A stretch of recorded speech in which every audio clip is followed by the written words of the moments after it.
নমস্কার বন্ধুরা, রাজেশ এন্টারটেনমেন্টে আজ আপনাকে বিভূতিভূষণ বন্দ্যোপাধ্যায়ের ফাটাফাটি আরেকটি গল্প শোনাবো। গল্পটা ভালো লাগলে অবশ্যই লাইক করবেন এবং সাবস্ক্রাইব করে যদি না থাকেন তাহলে এখনই সাবস্ক্রাইব করুন। চলুন আজ শুনি বিভূতিভূষণ বন্দ্যোপাধ্যায়ের ছোট গল্প 2 দিন।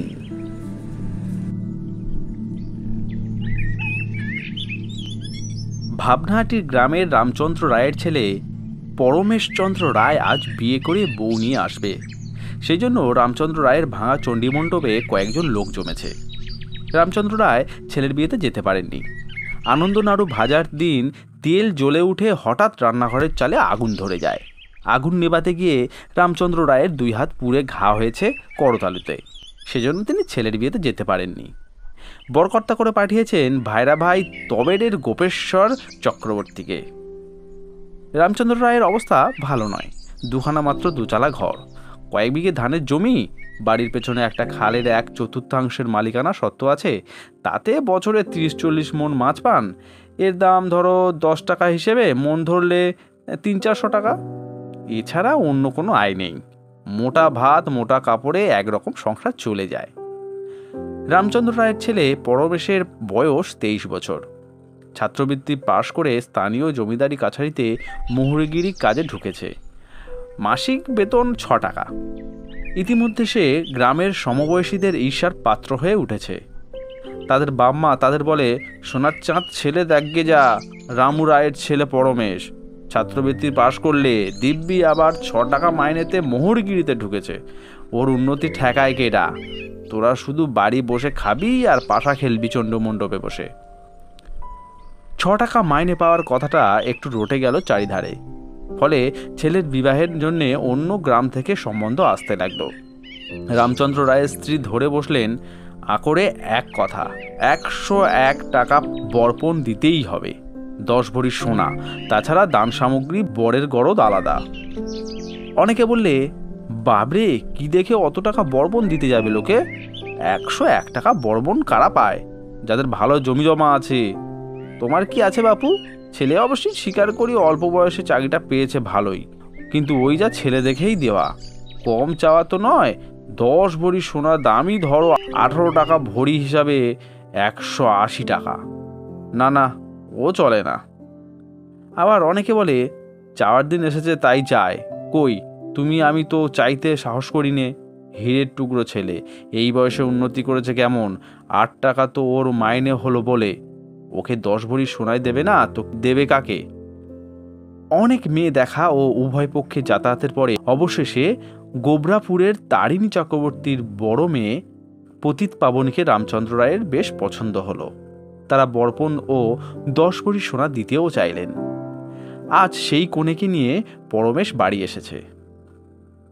কিন্তু ইতিমধ্যে রামচন্দ্র রায়ের বাড়িতেই কথা উঠেছে, তাই তো বউ আসবার আগে নাড়ু ভাজার দিনই ঘরে আগুন লেগে গেল, শ্বশুরের হাত পুড়ে গেল। এ কি অলক্ষণে বউরে বাবা! রামচন্দ্র রায়ের স্ত্রী স্বামীকে নাড়ু ভাজার দিন শেষ রাত্রেই কথাটা বলেছিলেন। তখন শেষ রাত্রে দধিমঙ্গলের শাঁখ বেজে ওঠার সঙ্গে সঙ্গে ঝলসানো হাতের যন্ত্রণাক্লিষ্ট স্বামীকে জাগিয়ে তুলে পরমেশ্বরের মা বললেন, ওগো শোনো, আমার মনটা ভালো বলছে না, সেই থেকে আমি ঘুমোইনি। আমার কথা শোনো, ওইখানে ছেলের বিয়ে ভেঙে দাও। পাগল, আজই বিয়ে ভেঙে দেবে? খুব দেওয়া যায় অলক্ষণে কোণে, ঘরে আগুন লাগে ভিটেতে পা দিতে না দিতে। আমার খোকা বেঁচে থাকুক, তার মুখের দিকে চেয়ে সংসারে সব করতে পারি, তো ভারী একটা মেয়ের সঙ্গে সম্বন্ধ ভেঙে দেওয়া যায় না? কাল রাত্রে যারা নাড়ু ভাজতে এসেছিল তাদের মধ্যে অনেকেই কথা বলেছে। দিগম্বর চাটুর্যের বউ, নখুড়ি, পাড়ার মঙ্গল ঠাকুরন, কাশী চক্রবর্তীর শাশুড়ি, আমাদের ময়না, এরা ছেলে মানুষ, এরাও বলেছিল। রামচন্দ্র রায় একটুখানি ঘাবড়ে গেলেন। ছেলের শুভ বিবাহের দিনটিতে এসব কি বিভ্রাট রে বাবা! বলেন, আচ্ছা দেখব, সেখানে আগে যাই তো। ছেলেকে আমি পাঠাবো না কিন্তু। তবে দধিমঙ্গলের শাঁখ বাজালে কেন? ওসব লোক হাসাহাসির মধ্যে আমি নেই। একটা নিরীহ মেয়ের সর্বনাশ করতে আমি পারবো না। সর্বনাশ কিসের হলো? ও কথা বলো না গিন্নি। পরের দুর্দিনটা নিজের মতো দেখতে শেখো। আজ তার মেয়ের বিয়েরও দধিমঙ্গলের শাঁখ বাজলো। কত লোক কুটুম্ব এসেছে তাদের বাড়ি। কি সমাচার না বর এলো না। মেয়ে দুপড়া হয়ে গেল, কান্নাকাটি উঠলো চারিদিকে। রান্নাবান্নার জোগাড় সব নষ্ট। শত্রুরা মুখ টিপে হেসে মুখে আবার গা ঘেঁষে দুঃখ জানাতে এলো। কি দিন ভাবো দেখি। ওসব ছেড়ে দাও, পরের মন্দ করতে পারবো না। এতে আমাদের ছেলের খারাপ হবে না গিন্নি, ভালো হবে। তুমি ওর মা, তুমি ভালো মনে ওকে আশীর্বাদ করো। তোমার পায়ের ধুলোতে ওসব মঙ্গল হবে। পরমেশের মা স্বামীকে মানতেন। স্বামীর কথায় নরম হয়ে গেলেন। উনি যখন বলছেন তখন কোনো ভয় নেই। উনি আমার চেয়ে অনেক বোঝেন। যা ভালো বোঝেন করুন, আমি মেয়ে মানুষ কি বুঝি। তারপর বেলা হলো। বরযাত্রী ভোজনের যজ্ঞে চড়ে গেল। প্রায় 60 জন বরযাত্রী হবে।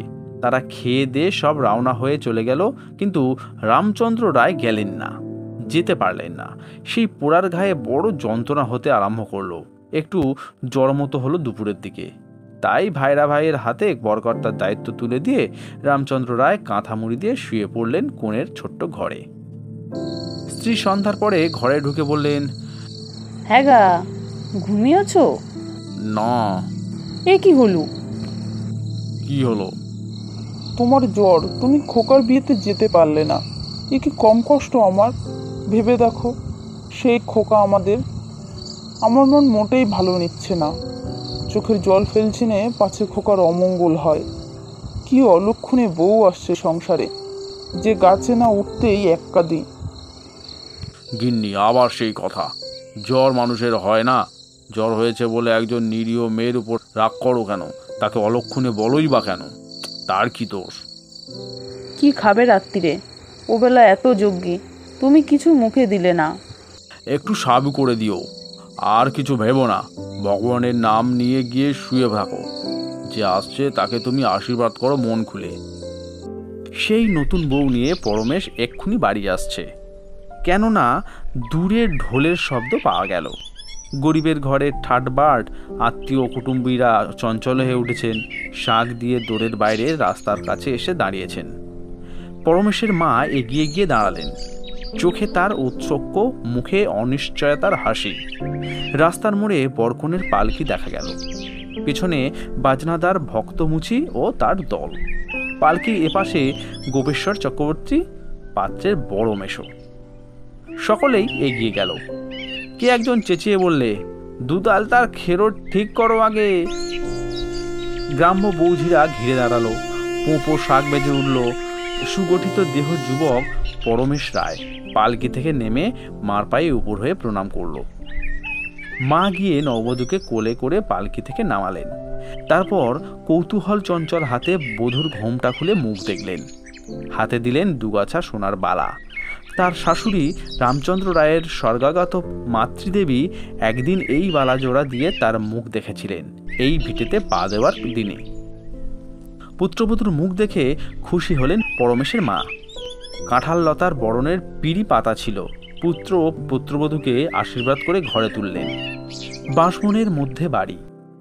অনেক রাত্রে লক্ষ্মী বেচা ডাকছে বাঁশবনের মাথায়, ঝিঝি ডাকছে বনে। বধূ কি একটা ডাকে ভয় পেয়ে ঘুমের ঘোরে শয্যা সঙ্গিনী ছোট ননদ হৈমবতীকে জড়িয়ে ধরলে। ও কি বৌদি, ভয় কি? ও শেয়াল ডাকছে। নববধূ ঘুম ভেঙে হেসে ননদের মুখের দিকে ডাগর ডাগর চোখ মেলে চাইলে। কানের মাগড়ি দুটো ঠিক করে নিলে। হৈমবতী হেসে বললে, রও একটা দিন, কালই তো ফুল সজ্জে, কাল থেকে দাদার কাছে শোবে। ভয় ভাবনা কিছুই থাকবে না। ছটপট করে মরছো, আমরা বুঝি না বুঝি। নববধূ সলজ্জ কণ্ঠে বললে, উমা। ওই দিনটির পরে দীর্ঘ ৬৮ বছর কেটে গিয়েছে। আজ ১৩৫৩ সালের ১৩ই শ্রাবণ। অবসরপ্রাপ্ত ম্যাজিস্ট্রেট এন রায়ের আজ মাতৃশ্রাদ্ধ লোকজনে বাড়ি পরিপূর্ণ। ভাবনাহাটি গ্রামে এদের বড় দোতলা বাড়ি, বৈঠকখানা, পুজোর দালান। এন রায়ের পিতা স্বর্গীয় পরমেশচন্দ্র রায়ের আমলে দুখানা মাত্র খড়ের চালাঘর ছিল। পরমেশ রায়ের অবস্থা সামান্যই ছিল। স্থানীয় জমিদারি কাছারিতে নায়েবি করে কষ্টে সৃষ্টে 2টি ছেলেকে মানুষ করে গিয়েছিলেন। 4টি মেয়েকেও মোটামুটি পাত্রস্থ করেছিলেন।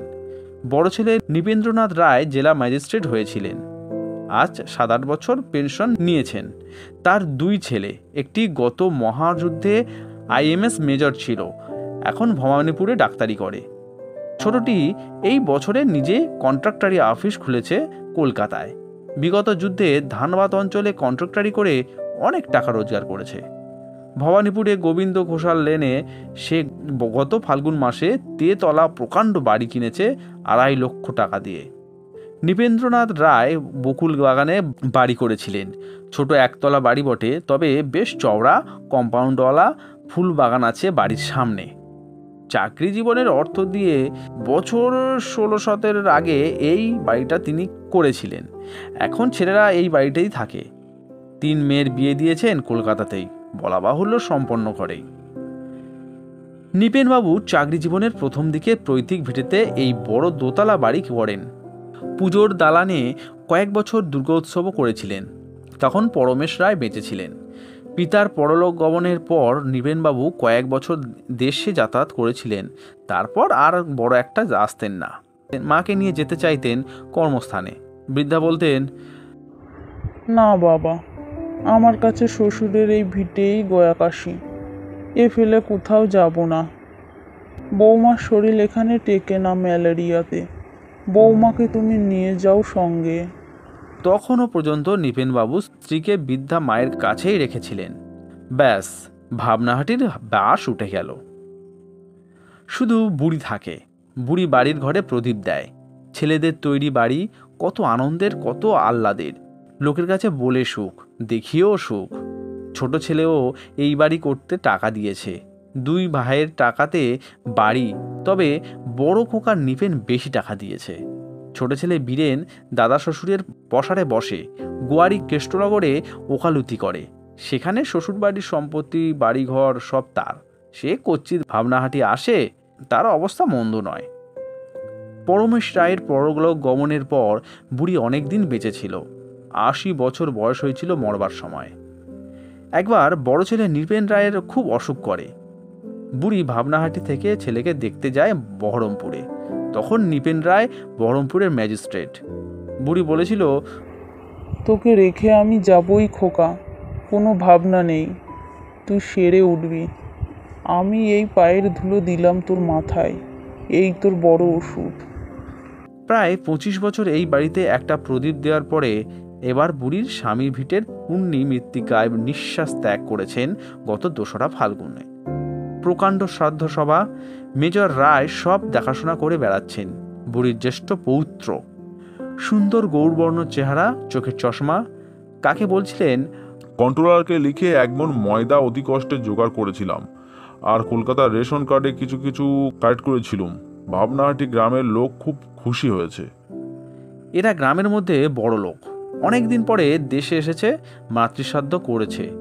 একটা বড় ভোজ দেবে। তবে মুশকিল এই যে, না মেলে আটা ময়দা, না মেলে চিনি। এরা বড় লোক, তাই যেখান থেকে হোক জোগাড় করেছে এই বাজারে। শ্রাদ্ধ সভা একটা দেখবার জিনিস হয়েছে।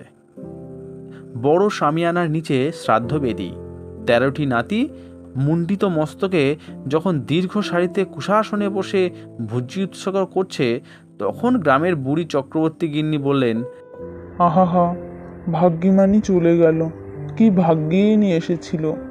আজ সোনার চাঁদেরা বসে দেখ বুঝে উৎসুদ্দিও করছে। এ ভাগ্যে কি সবার হয়? বট ঠাকুরের কি ছিল? 2খানা চালা ঘর। আমরা প্রথম ঘর করতে এসে দেখেছি দিদি আর কত বড় ছিলেন আমার চেয়ে, না হয় 10 বছরের। সেই বাড়িতে রাজ অট্টালিকা তুলেছে ছেলেরা, আবার নাতিরা হয়েছে একেবারে রাজা। এমন ভাগ্য নিয়ে কজন মেয়ে মানুষই বসুমতিতে আসে বল? নাতি মানে শুধু ছেলের ছেলেরা নয়, 4 মেয়ের ছেলেরাও আছে। নৃপেন রায়ের ছোট ছেলে কন্ট্রাক্টর পরিতোষ বেদি থেকে হেঁকে বলে, বিজয়, গাড়ি গিয়েছে? বিজয় বিনীতভাবে বললে, দারোগাবাবুর মেয়ে ছেলে আনতে গিয়েছে গাড়ি, এখনো ফেরেনি। ফিলে সাব ডেপুটির বাড়ির মেয়েদের আনতে পাঠাতে হবে, এবার বড়খানা পাঠিও। যা জলকাদা সার, গাড়ি চালানো বড় দায় হয়েছে। বড় গাড়ি বেরিয়ে গিয়েছে রানাঘাটে ছানা আনতে। যে করে হোক 1-2 দিন চালিয়ে নিতে হবে। 5 মাইল দূরবর্তী মহাকুমার ডাউন থেকে নিমন্ত্রিত সম্ভ্রান্ত ব্যক্তিদের আনবার জন্য দুখানা নিজেদের মোটর এরা কলকাতা থেকে এনেছে। রানাঘাট এখান থেকে অনেক দূর, ভালো রাস্তাও নেই, সেখানে গাড়ি পাঠানোর কথা পরিতোষ বললে। সেখানে গাড়ি পাঠাতে কে বললে? সে তো 16 মাইলের কম নয়। বিজয় বললে, 17 মাইল সার। যত সব স্টুপিড। তারপর একখানা টায়ার গেলে কি স্প্রিং ভাঙলে এ বাজারে জোগাড় করাই কঠিন। যা রাস্তা, ভালো গাড়িখানাই ওই রাস্তায় পাঠালে। এই সময় জিপ গাড়িতে মহকুমার হাকিম ও 2 জন গভর্নমেন্টের কর্মচারী এসে নামলেন। মেজর রায় বেদি থেকে বললেন, আসুন আসুন, ওরে গাড়ি থেকে কি কি আসছে নামিয়ে নিয়ে আসুন দয়া করে। মহকুমার হাকিম মিস্টার সেন পূর্বে ছোকরা বয়সে নিপেন রায়ের অধীনে সার্কেল অফিসারে কাজ করেছেন মেদিনীপুরে, কাঁথি মহকুমায়। জিপ থেকে নেমে মিস্টার সেন বললেন, আপনার বাবা? ও নমস্কার স্যার। আচ্ছা আচ্ছা, আপনি কাজ আরম্ভ করুন, আমাদের জন্য ভাববেন না, we are quite at home. কি আসিস রে? সিগারেটের টিন বার করে দে, ওদের চায়ের ব্যবস্থা কর আগে। এই সময় গোয়ালারা দই আর ক্ষীরের বাঁক নিয়ে উঠানের এক স্থানে এসে দাঁড়ালো। ওপাশে ছোট চালাঘরে মিহিদানা ও দরবেশ ভিয়ান হয়েছে, লুচির ময়দা মাখা হয়েছে। সে ঘর থেকে একজন উঠে এসে গোয়ালাদের দই আর ক্ষীর দেখে নামিয়ে হিসেব করে নিতে লাগলো। জার্মান সিলভারের ট্রেতে চা দেওয়া হয়েছে। সামিয়ানার চেয়ারে বসে যেসব ভদ্রলোক শ্রাদ্ধ দেখছেন তাদের, এবং বিশেষভাবে মহকুমার হাকিম ও তার 2 জন সঙ্গীকে। গ্রামের সাধারণ লোকও সামিয়ানার এক পাশে ভিড় করে দাঁড়িয়ে দেখছে। শ্রাদ্ধের মন্ত্রপাঠ আরম্ভ হয়েছে। অপূর্ব দৃশ্য। 13টি সোনার চাঁদ নাতি একসঙ্গে উৎসর্গের মন্ত্রপাঠ করছে। একটু দূরে সেই কাঁঠাল গাছটা। যখন এটা অল্প কয়েক বছরের চারা, তখন এরই তলায় দুধে আলতায় গোলা পাথরের খোড়ায় পরমেশ রায়ের নববধূ এসে দাঁড়িয়েছিল বরণের সময়। পাশেই আলপনা দেওয়া পিঁড়িতে দাঁড়িয়েছিলেন নবযুবক পরমেশ রায়। 68 বছর আগের এ খবর সমস্ত কোনো লোক জানত না, জানবার কথাও না।